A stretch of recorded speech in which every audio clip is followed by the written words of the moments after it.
So you're getting all more of the icosahedron as possible. So if that was the ankle joint, the more ligaments I can enclose and inhibit, and then move it through its normal neural pathway. Right. Now, until we start to look at the ligaments, we're using bladder 62 and kidney 6 for that. Mm-hmm. But you can't get hold of those 2 points without being on the ligaments you want anyway. Yes, aye. So you could feel them locally, palpate them. You could therapy localize them, and if there's one in particular, then you can put a very localized lengthening on it. And again, what I do is I'd load it. So you're crossing the interface with whatever 2 fingers, 2 thumbs, whatever, and then as you load it, make a little manual stretch with body motion, so that you're just stretching that part, and that rebalances it it balances the fascia and the ligament together. It's both the same kind of tissue, and it responds much better to that than you can rub ligaments. That doesn't really work. You can stretch ligaments. That doesn't really work. And what you need to do is repartition them, and by putting a load on them and then just slightly lengthen them just a little bit while it's in a core contraction, because it's getting a signal, that repatterns it much better. Right.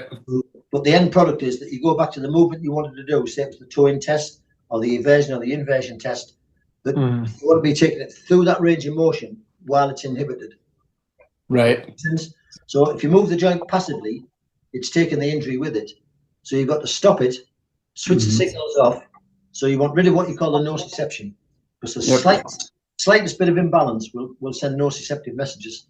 So you've got to clear those out the way, which what your pressure does by getting hold of the tourniquet of your icosahedron around the ankle, wrist, or whatever joint, and then take it through its normal neural pathway.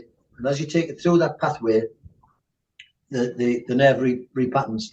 Now, also the toe-in test could be given signals from the top. If the femur head is not working properly, that's going to give you an altered toe-in test as well. Yeah. So say this was a restricted side. It doesn't have to just be the foot. I want to go to the femur head, so I'll go to the femoral ligaments. Yeah. Activate the femoral ligaments, free those off, go back in, and that should give the toe-in test as well. So think of both ends with those kind of tests.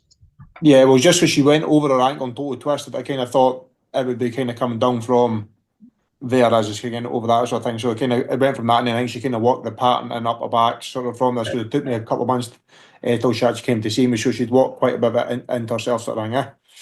Yeah. But again, the concept we're looking at is you're checking the joint for normal range. You find the lack of range. Then if it's got a lack of range, you've got some muscles that are pulling too tight. You've got some muscles that are effectively being stretched at rest.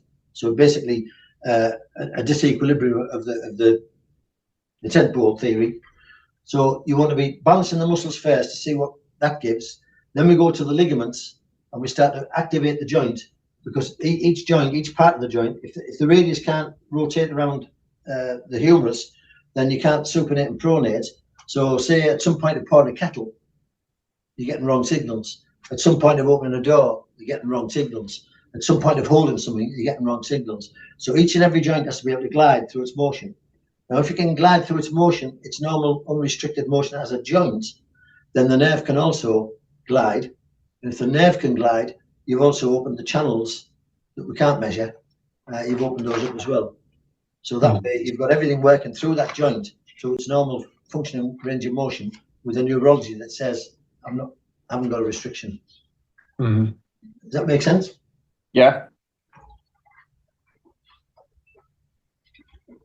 Do you want them to therapy localize the ligaments of the elbow and stuff? You can therapy. Jill's saying you want to therapy localize. Yeah, just because they're on the case study sheet. What do you want them to do with them? Well, no, just be aware of where they are, so that when you get hold of a joint, then you know what it is you're looking at ligamentous wise. Now, as I've said before, the ligaments override muscle. So a ligament is constantly under a state of reciprocal tension. So when we say reciprocal tension, just like the icosahedron, an icosahedron is made up of two what you call charros. So you get some of these struts of wood and you lace them up and you make a triangle. And then you get another triangle and you join them together and you counter rotate them. And then you join them all together and that produces an icosahedron. Now, we were at a seminar once where we were taught to make these rather unsuccessfully. Being dyslexic was fun.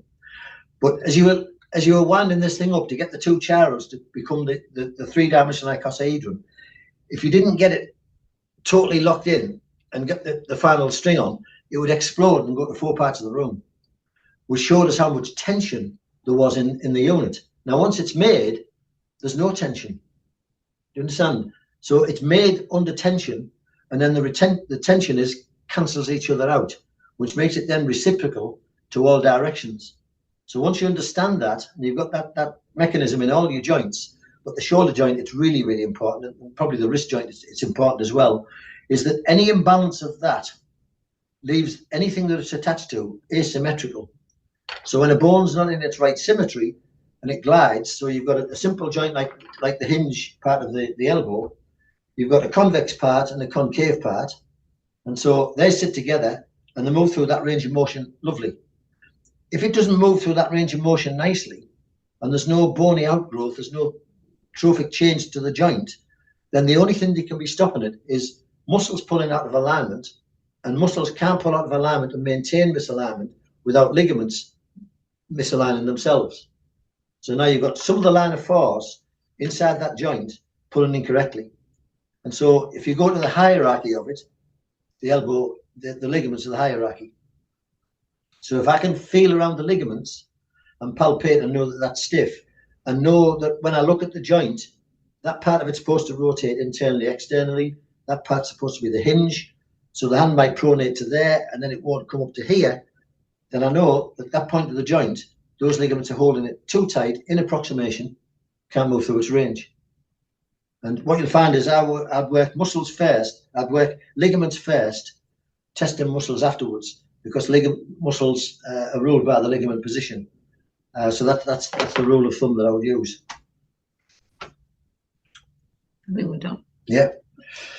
Can I yeah. add something in there? And I'm gonna send you all an article of a lady who I've been following, because you could get shoulder problems in from perimenopausal and menopausal women, and what happens in that timeline for them is that the estrogen actually starts to deplete out of the body, which can cause frozen shoulders.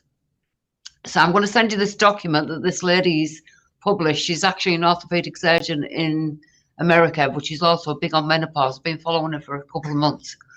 And this article talks about the adipose tissue, which is your fat and your muscle mass, but also estrogen, because of what it does and the way it depletes in our bodies after that time, is that it can actually make the ligaments in the shoulder frozen. And even though it can be that, you're still going to use the same things as what we've shown you, because even she's recommending you keep it moving. A frozen shoulder, you've got to keep it moving. But just, I'll send you the article. It's really interesting to read for any of you.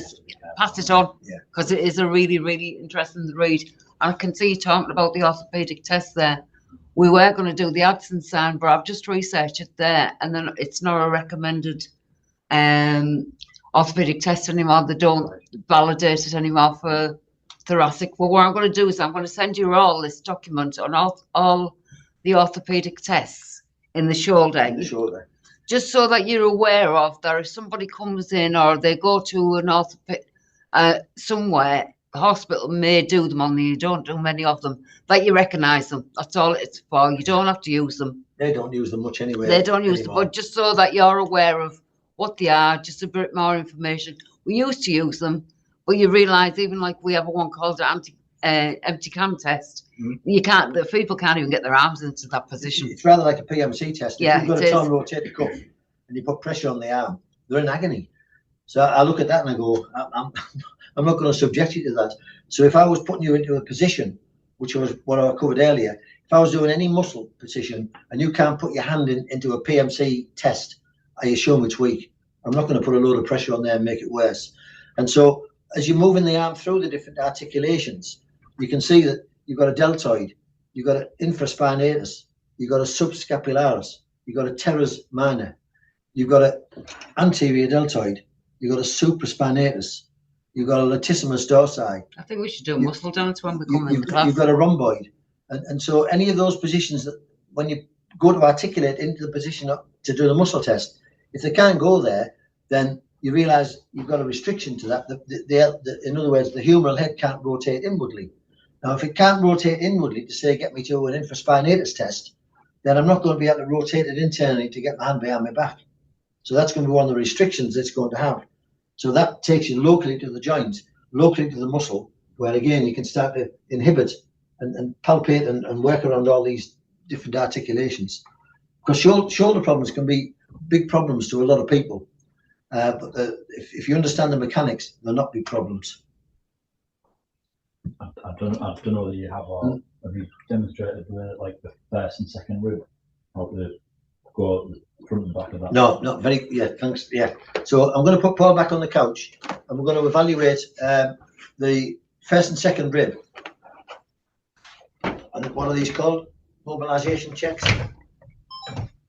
There's actually one in your book where you do and where you get. And I thought I'd asked a question on it, but I haven't. But in your book, Debbie, it's where you take the shoulder forward and it should move in, and then take it back and it should move up. Yeah. Just I find that if someone's got a real problem on the shoulder, if you've got a locked first rib, it doesn't matter what you do with this. No, yeah. So what Chris is saying there is, if he's working on someone's shoulder and they've got a locked first rib, you're not going to get very far at all.